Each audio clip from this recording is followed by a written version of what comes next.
The air in the lobby of the Chamberlain was thick with the ghosts of other people's important moments. It smelled of lemon polish, old leather, and the faint, sweet perfume of cut flowers dying slowly in a vase of crystalline water.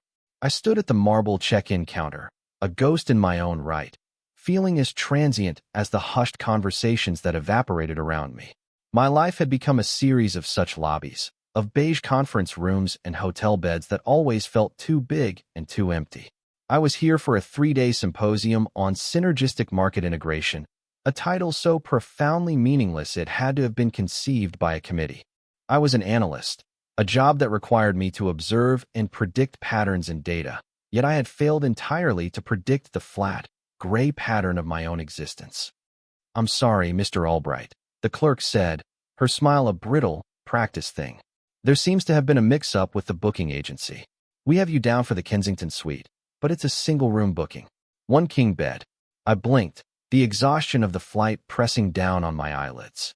I had booked 2 standard rooms, a habit from my early days at the firm when I traveled with a senior partner. I kept the habit, even though I always traveled alone now. It was a pointless extravagance the company never questioned, and it afforded me the illusion of not being entirely solitary. 1 room to sleep in, 1 room to hold the echoing silence. "That can't be right," I said, my voice flatter than I intended. "I specifically requested 2 queen rooms." "I see that in the notes, sir," she said, her fingers tapping a frantic rhythm on her keyboard.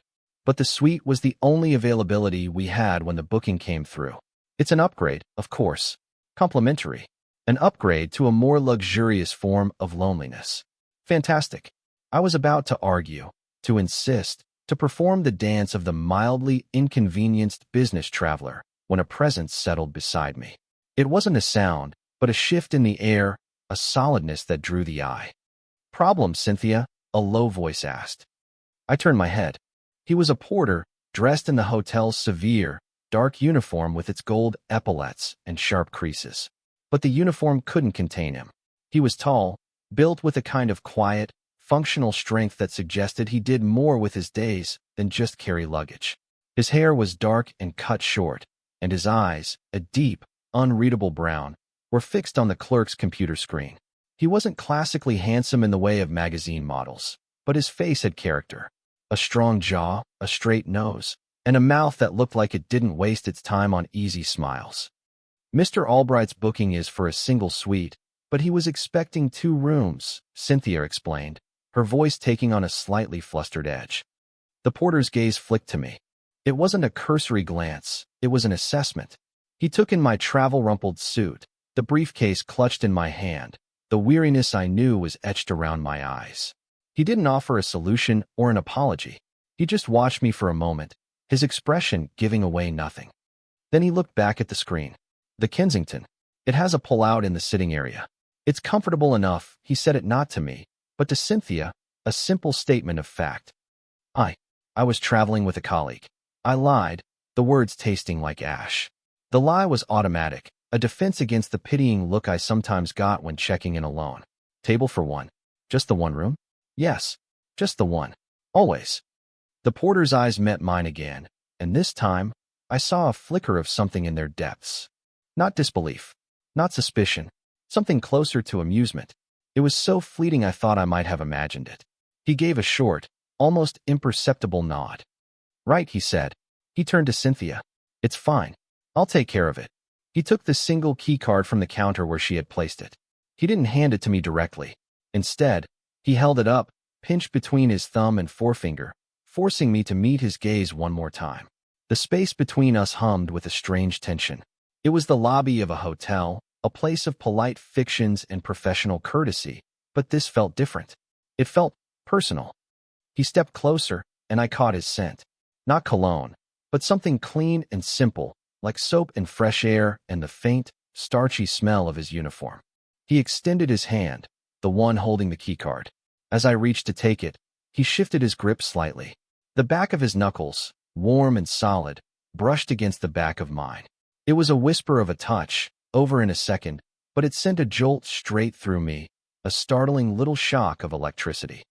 His eyes held mine. That flicker of amusement was back, a quiet confidence that unsettled me completely. "Your call," he said, his voice a low murmur, meant only for me. Then he released the card into my hand, turned to my waiting luggage, and hefted the two large suitcases as if they weighed nothing at all. He started toward the elevators without a backward glance, leaving me standing at the counter with a plastic keycard sweating in my palm and my heart hammering against my ribs for no reason. For no reason at all. I followed him, my legs feeling unsteady. The elevator ride was silent. I stared at the polished brass doors, intensely aware of his presence beside me. He didn't look at me. He just stood there, his profile stark and unmoving, his gaze fixed forward. The air felt charged, thick with the unspoken question that hung between us. Your call. What did that mean? Was it about the room? Was I supposed to accept or reject it? Or was it about something else entirely?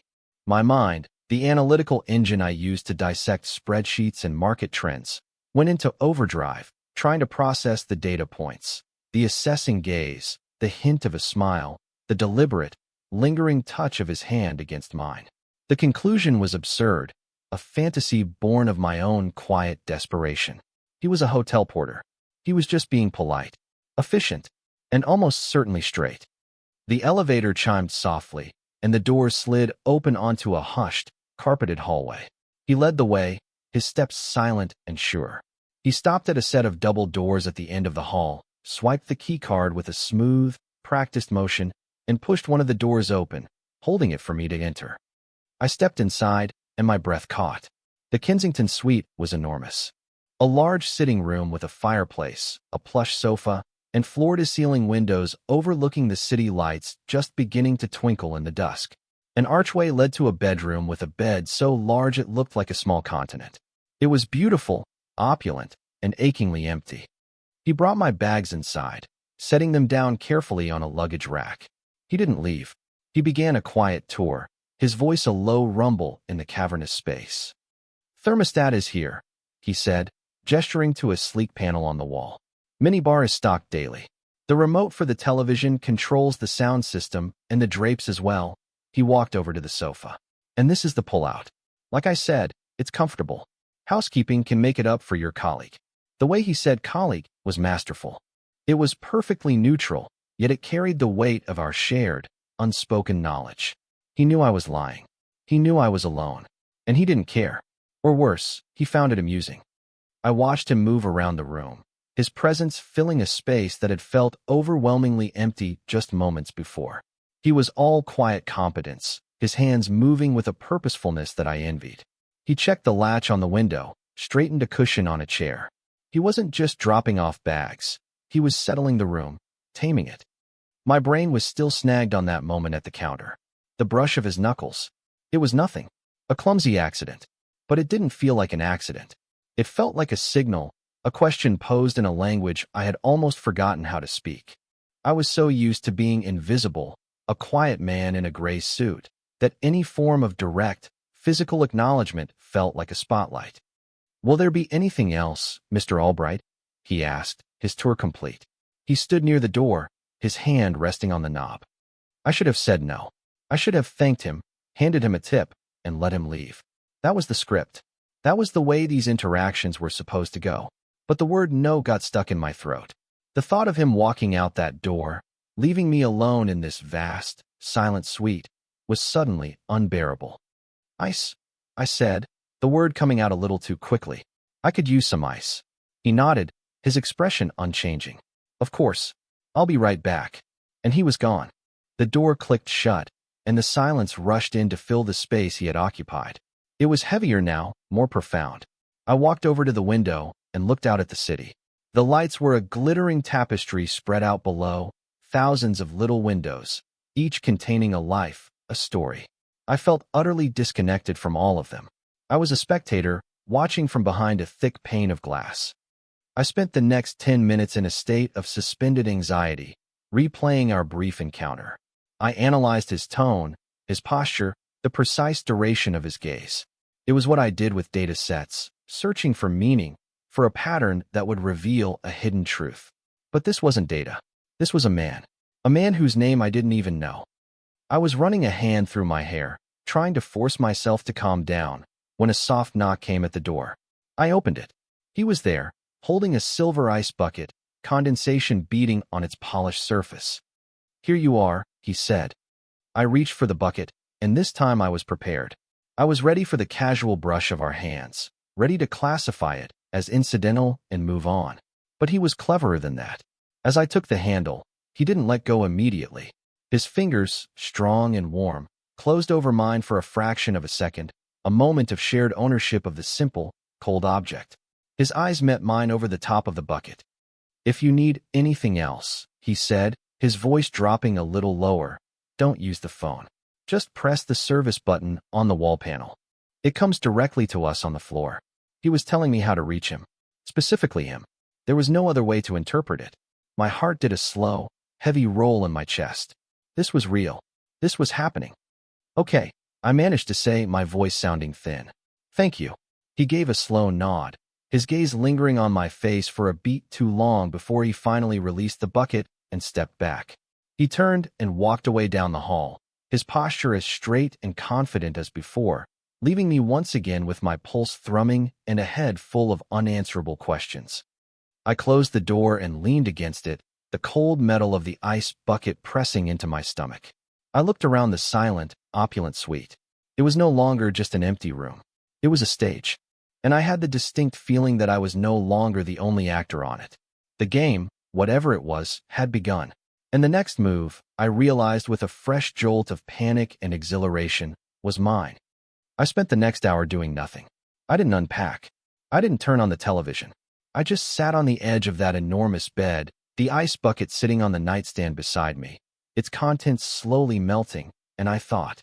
I thought about how long it had been since anyone had looked at me the way he had. Not with desire, not yet, but with interest, with a sense of seeing past the bland corporate shell to the man underneath. It had been years. Maybe it had been never. My life was a carefully curated set of routines designed to minimize friction and avoid disappointment. I worked, I ate, I slept. I had colleagues, not friends. I had brief, forgettable encounters that only served to highlight my own loneliness.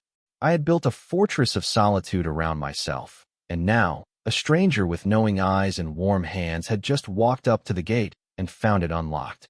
I kept coming back to his words. "Your call." It was a challenge. It was an offering. He had presented me with a situation, the single room, the lie about my colleague, and instead of calling me out on it, he had handed me the power.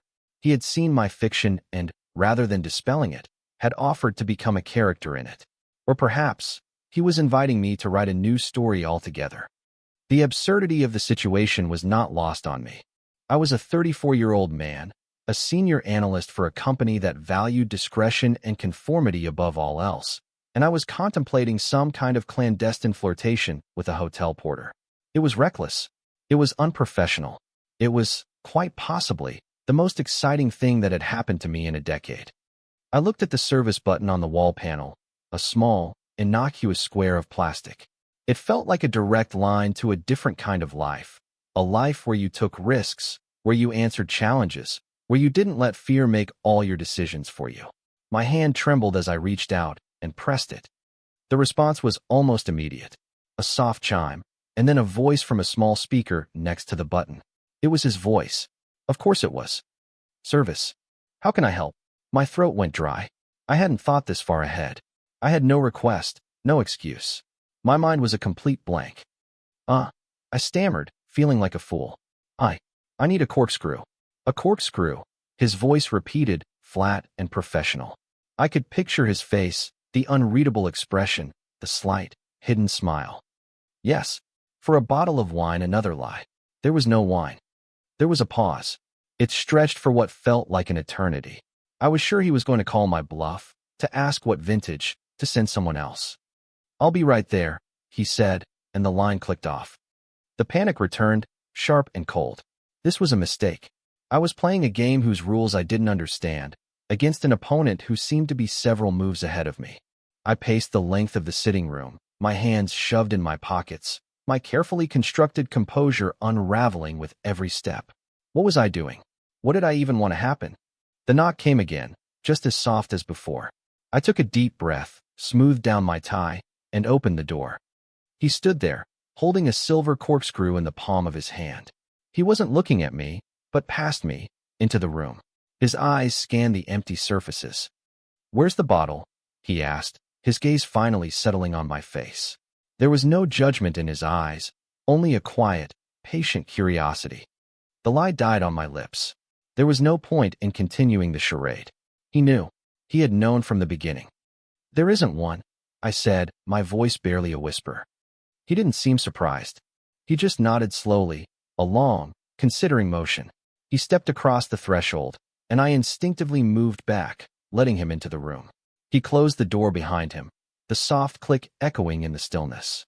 The sound seemed to seal us in, separating us from the rest of the hotel, from the rest of the world. He walked past me, placing the corkscrew on the polished surface of the bar. He turned to face me, his hands resting lightly on his hips. The professional distance was gone. The uniform was still there, but the man wearing it was someone different now. We were no longer guests and staff.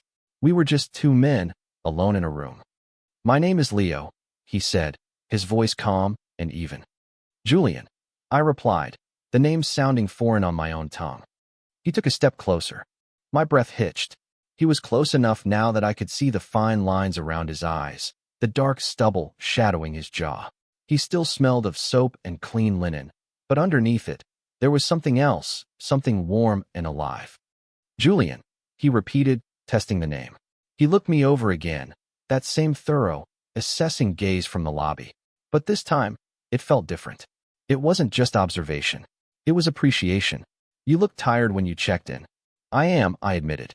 "Tired of a lot of things." "I get that," he said. A comfortable silence fell between us. It wasn't awkward. It was expectant.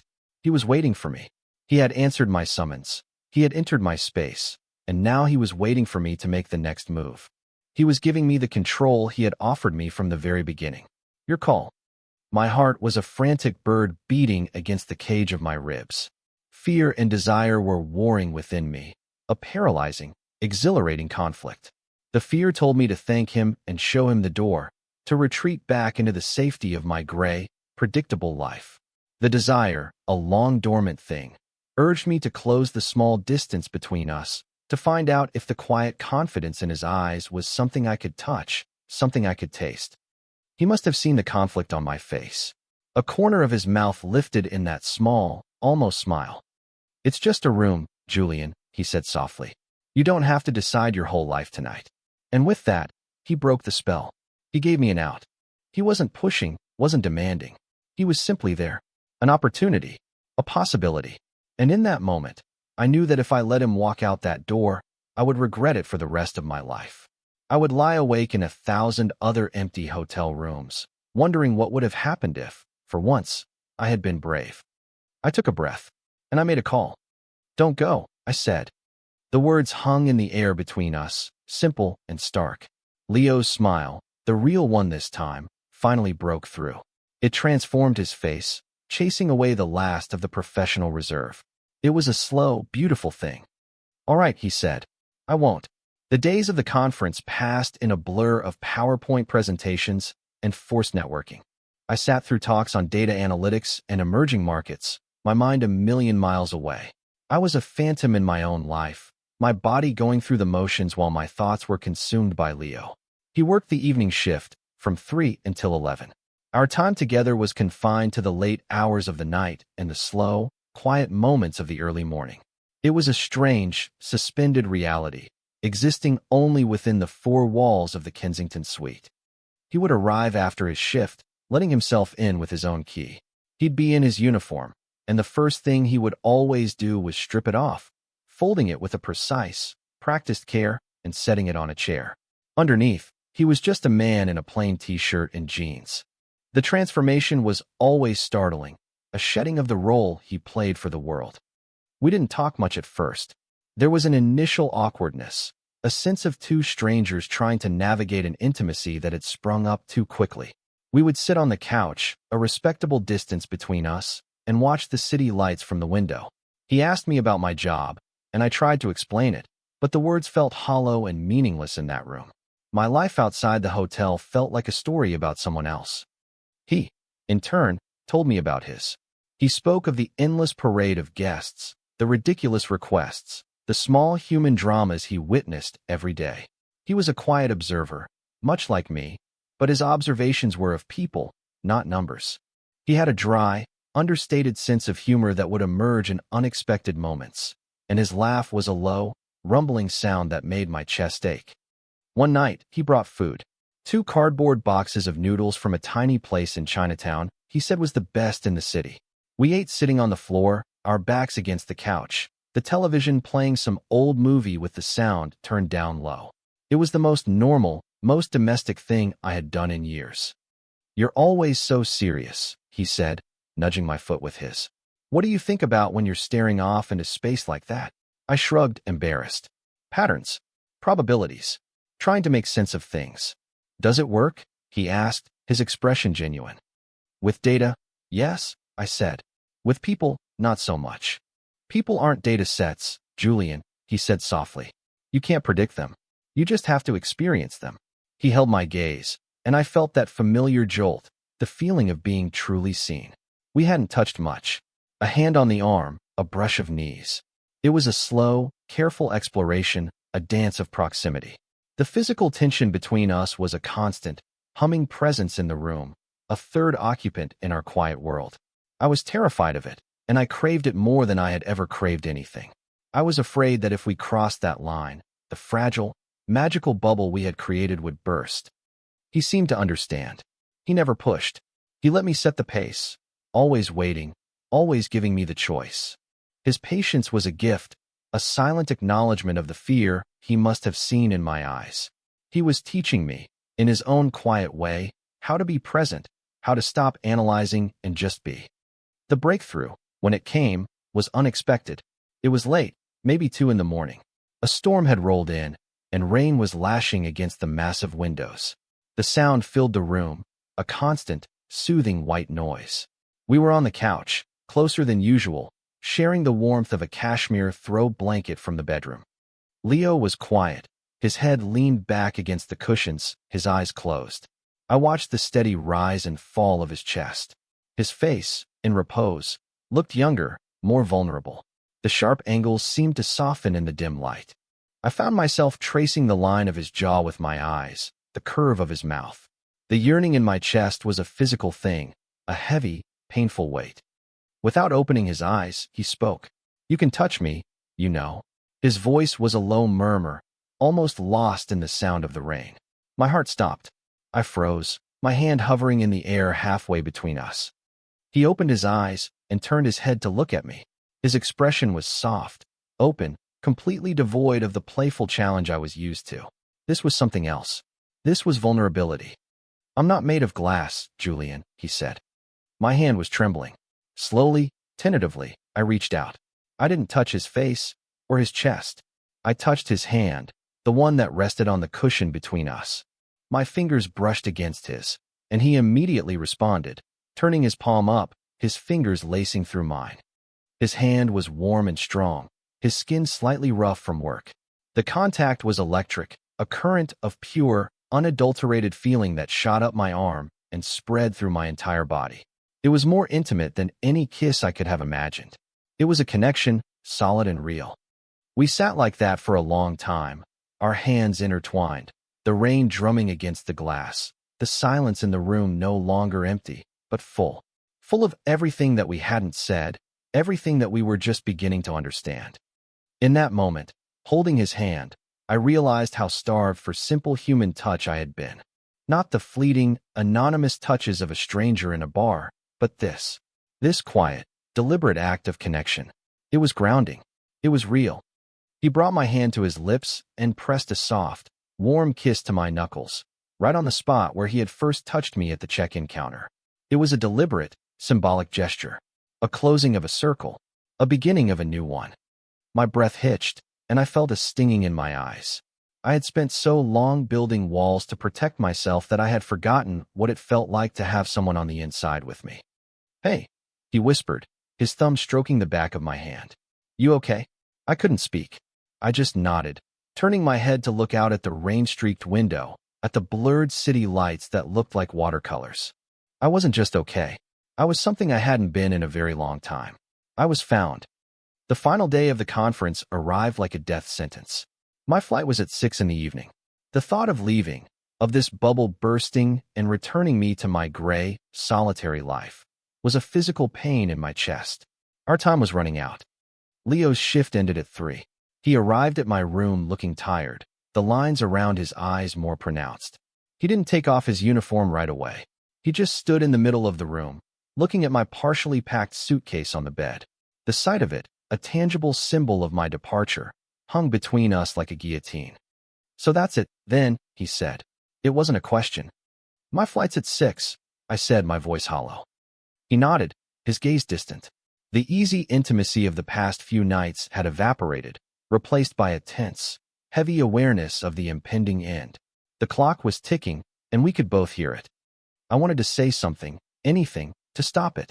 I wanted to ask him to come with me, to ask him to tell me to stay. But the words were too big, too terrifying. Our relationship, if that's what it was, had existed entirely within the confines of this suite, outside of time, outside of reality. I didn't know how to translate it into the real world. He finally took a deep breath and began to unbutton his uniform jacket. But his movements were slow, hesitant. He was delaying the inevitable, just as I was. I was thinking. I started, my voice cracking slightly. I cleared my throat. I was thinking maybe I could change my flight. Stay another day. Leo stopped, his fingers frozen on a button. He looked at me, his eyes searching my face. "And then what, Julian? Stay another day after that? And another? You have a life back home. A job. It's not much of a life," I said, the admission tasting bitter. "It's the one you've got," he countered, his voice gentle but firm. He wasn't being cruel. He was being realistic. He was the pragmatist, the one with his feet on the ground, while I was the one lost in the fantasy we had created. He walked over to the window and stood with his back to me, looking out at the afternoon sky. "I live here," he said quietly. "This is my home, my job, my reality. What we've had this week, it's been incredible, but it's been hotel time. It's not real life." Every word was a nail in the coffin of the hope I had allowed myself to build. He was right, of course. This was a temporary escape, a beautiful, impossible dream. And dreams always ended. I felt a surge of desperate, reckless courage. I couldn't let it end like this. Not with this sad, resigned acceptance. I walked up behind him, my heart hammering. I stood so close I could feel the warmth of his body, smell the clean scent of his skin. "What if I don't want it to be hotel time?" I whispered to the back of his head. He didn't turn around, but I saw his shoulders tense. "What are you saying?" "I'm saying this feels more real than anything in my actual life," I said, the words tumbling out in a rush. "My job is a spreadsheet. My apartment is a place to sleep. My life is a collection of empty rooms. This, being here with you, this is the first time I've felt present, the first time I haven't felt alone." The confession hung in the air, raw and exposed. I had laid all my cards on the table. I had never been so vulnerable in my entire life. Leo was silent for a long time. The only sound was the distant hum of city traffic. I could see his reflection in the glass, his face a mask of conflicting emotions. I held my breath, waiting for his response, for the final verdict. When he finally spoke, his voice was thick with an emotion I couldn't identify. "Why didn't you say any of this before?" "I was scared," I admitted. "I'm still scared." He finally turned around. His face was etched with a deep, painful sadness. He reached out and cupped my jaw, his thumb stroking my cheek. The touch was achingly tender. "Julian," he said, his voice ragged. "I'm not. I can't be the solution to your empty life. That's too much pressure to put on anyone. It's not about that," I insisted, my voice pleading. "It's not about you fixing me. It's about you. I want you." I leaned in, closing the final distance between us, and kissed him. It wasn't like the gentle, exploratory touches we had shared before. This was a kiss of desperation, of fear and hope, and all the things I couldn't put into words. It was clumsy and urgent, my lips pressing against his, trying to convey the depth of my feeling, the terror of my impending loss. For a moment, he was stiff, unresponsive. A cold wave of panic washed over me. I had misread everything. I had made a terrible mistake. I started to pull away, my face burning with humiliation. But then his hand moved from my jaw to the back of my neck, his fingers tangling in my hair, and he pulled me back, deepening the kiss. His mouth opened against mine, and the kiss transformed. It became something else, something raw and hungry and full of a feeling that mirrored my own. It was a kiss that spoke of shared loneliness, of a mutual, unspoken yearning. All the tension, all the restraint of the past few days melted away in a rush of heat and sensation. His other arm wrapped around my waist, pulling me tight against him. I could feel the solid strength of his body, the crisp fabric of his uniform against my chest, the frantic beating of his heart against mine. My hands went to his shoulders, gripping him as if he were the only solid thing in a collapsing world. We broke apart, gasping for breath, our foreheads resting against each other. His eyes were closed, his breathing ragged. "You can't do that," he whispered, his voice hoarse. "You can't kiss me like that, and then get on a plane. Then tell me not to." I breathed, my own voice trembling. "Tell me to stay." He opened his eyes. They were dark, intense, swirling with 1,000 emotions. I saw desire there, yes, but also fear, and a deep, profound conflict. He looked at me, really looked at me, as if trying to see into my soul. "I can't," he said, and my heart shattered. He saw the devastation on my face, and his expression softened. He shook his head slowly. "I can't tell you to stay, Julian. That has to be your call. It's always been your call." He was throwing my own desperation back at me, forcing me to own it. He wouldn't be my escape. He wouldn't be my savior. If I was going to change my life, I had to be the one to do it. The choice had to be mine. I stared at him, the man who had seen through my polite fictions from the very first moment, the man who had patiently waited for me to find my own courage. And in the reflection of his dark, honest eyes, I saw not an escape, but a destination. I woke to the unfamiliar silence of a room that was not my own. For a confused moment, I thought I was back in my sterile apartment, the dream of the past few days already fading. Then I felt the weight of the luxurious duvet, smelled the faint, lingering scent of Leo's skin on the pillow next to me, and it all came rushing back. The kiss, the raw, desperate honesty that followed, the quiet, tender way we had finally come together, a slow, reverent exploration that had felt less like sex and more like a prayer. I rolled over. The other side of the bed was empty. A cold, familiar dread seeped into my bones. He was gone. Of course he was gone. It was morning. He had a life, a job. Last night was the climax of our story, the beautiful, tragic final chapter. He had given me what I wanted, a perfect memory to take back to my empty life, and now it was over. The regret was a physical thing, a hollow ache in my stomach. I had been a fool to think it could be anything more. I sat up, running a hand over my face, and that's when I saw it. A piece of hotel stationery, folded in half, propped against the lamp on the nightstand. My heart gave a painful lurch. I reached for it, my fingers trembling slightly. The note was written in a strong, clean script. It was short. "Julian, I have the early shift. Couldn't wake you. Don't check out. Wait for me. L." I read the words 3 times, letting them sink in. Wait for me. It wasn't a goodbye. It was a promise. The cold dread receded, replaced by a fragile, fluttering hope. I lay back against the pillows, clutching the note to my chest, and breathed for what felt like the first time that morning. The hours that followed were a unique form of torture. I was a prisoner in a gilded cage, waiting. I showered, the hot water doing little to calm my frayed nerves. I ordered room service, pushing food around a plate without tasting it. I paced the suite, my half-packed suitcase a constant, mocking reminder of the choice that lay before me. I had missed my flight. I had sent a curt, vague email to my boss, citing a personal emergency and extending my stay by a day. I had severed the line back to my old life, but I hadn't yet built a bridge to a new one. I was suspended in limbo, my entire future dependent on a man I had known for less than a week. At a little after 3 o'clock, there was a soft knock on the door. It wasn't the familiar rap that Leo used. It was a more hesitant, official sound. My stomach clenched. Had he changed his mind? Had he sent someone else, a bellhop with a message of polite regret? I opened the door. It was him. He was in his uniform, his face tired but set with a new resolve. He wasn't holding a message. He was holding 2 cups of coffee from the lobby cafe. "Thought you might need this," he said, his voice quiet. I stepped back, letting him in. The professional facade was back, a suit of armor he wore for the world. He moved with his usual efficiency, placing the cups on the coffee table, but his eyes avoided mine. The silence was thick with tension, a stark contrast to the easy intimacy we had shared. The morning after awkwardness was here, a day late, but just as potent.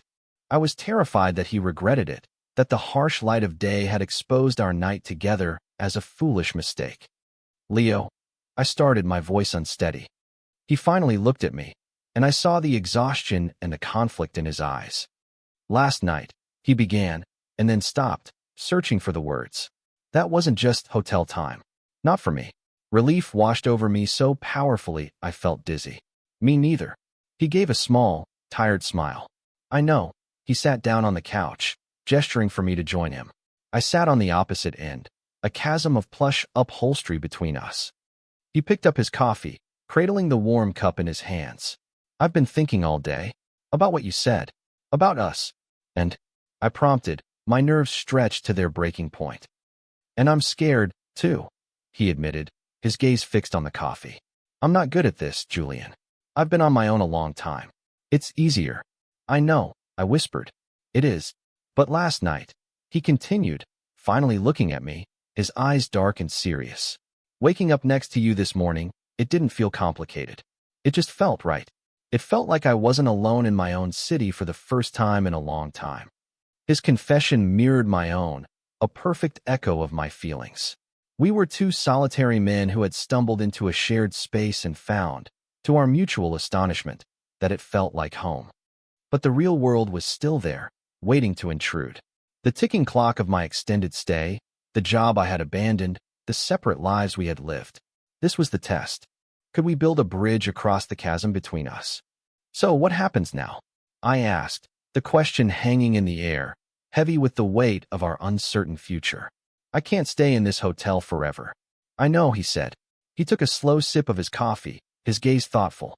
The pragmatist was back, weighing the variables, calculating the odds. I held my breath. He set the cup down with a soft click and reached into the inner pocket of his uniform jacket. He pulled out a small, worn leather wallet. From it, he extracted not a keycard or a piece of paper, but a single, well-worn photograph. He slid it across the coffee table toward me. I picked it up. It was a picture of a small, rustic cabin, surrounded by tall pine trees. There was a curl of smoke coming from a stone chimney, and a half-finished wooden chair sat on the porch, a testament to some ongoing project. It looked peaceful, quiet, a world away from the noise of the city outside our window. What's this? I asked. That's my real life, Leo said, his voice soft with a pride and affection that took my breath away. It's a couple of hours north of here. I bought the land a few years ago. I've been building it myself, on my days off. It's where I'm going. Going? I gave my notice last week, he said, before you even checked in. My last day is in 2 weeks. I'm done with the city, done with this job. I'm moving up there. I'm going to open a woodworking shop, make furniture. Live a quieter life. My mind reeled. The entire foundation of our encounter, the hotel, his job, this city, was temporary. He was leaving. The external conflict I had feared wasn't just my flight home. It was his departure, too. It was a test far greater than I could have imagined. He saw the look on my face, a mixture of shock and dawning despair. This wasn't some last hurrah for me, Julian, he said earnestly, leaning forward. I didn't plan this. I didn't plan you. You just happened. You walked up to that counter, and I saw something in your eyes that I recognized. What? I asked, my voice hoarse. A quiet desperation, he said simply. The look of a man who's convinced himself that being alone is the same as being safe. His words hit me with the force of a physical blow. He had seen me. He had seen all of me, right from the start. He reached across the table, not to touch me, but to tap a finger on the photograph in my hand. It's quiet up there, he said. The only deadline is when the sun goes down. The only synergy is how the wood fits together. There's no data, no projections. Just trees. And work. And a lot of silence. He paused, his eyes locking with mine, his gaze intense and unwavering. It's a big place for one person. The silence can get loud sometimes. It wasn't a question. It wasn't a demand. It was an invitation. An offering of a different kind of life, a different kind of quiet. A quiet that didn't have to be lonely. He was giving me the choice, one last time. Not to stay in a hotel, but to leave with him. To abandon my entire life on the strength of a 3-day encounter and a feeling that felt more real than anything I had ever known. It was insane. It was illogical. It was the most terrifying and wonderful proposition I had ever received. I looked down at the photograph of the cabin, a place built by his own hands, a future he had crafted for himself. And then I looked at him, at the hope and the fear warring in his beautiful, honest eyes. The spreadsheet of my life unrolled in my mind, the predictable columns, the safe, calculated sums. It was a life of minimal risk and minimal reward. A flat line. Leo was offering me a different kind of chart altogether, one with terrifying peaks and unknown valleys. A life that couldn't be predicted, a life that had to be experienced. I slid the photograph back across the table and closed the distance between us on the couch. I took his coffee cup from his hand, set it aside, and then took his hand in mine, lacing our fingers together. His hand was warm, solid, real. "When do we leave?" I asked. Leo's smile, the real one, the one that transformed his face and made my heart ache, spread slowly across his lips. It was the answer to every question I had ever been afraid to ask. We spent our last day in the city not in the opulent suite, but in Leo's world. After his shift, he took me to the small, cluttered apartment he was in the process of packing up. It was a simple place, filled with books on carpentry, sketches of furniture, and the faint, pleasant smell of sawdust. It felt more like him than the uniform ever had. We didn't talk about the future, not in grand terms. We just existed together, packing boxes, ordering pizza, falling into an easy, domestic rhythm that felt both brand new and anciently familiar. It was quiet, it was simple, and it was perfect. 2 weeks later, I was in my car, driving north. My apartment was empty, my resignation submitted, my old life packed into a few boxes in the trunk. I was driving toward a photograph, toward a man who smelled like soap and sawdust, toward a quiet I had once feared and now craved. As the city skyline disappeared in my rearview mirror, I didn't feel scared. I didn't feel reckless. I felt like I was finally, after a lifetime of being lost, heading home. I had been presented with a choice, a simple, terrifying call to make. And for the first time in my life, I had answered.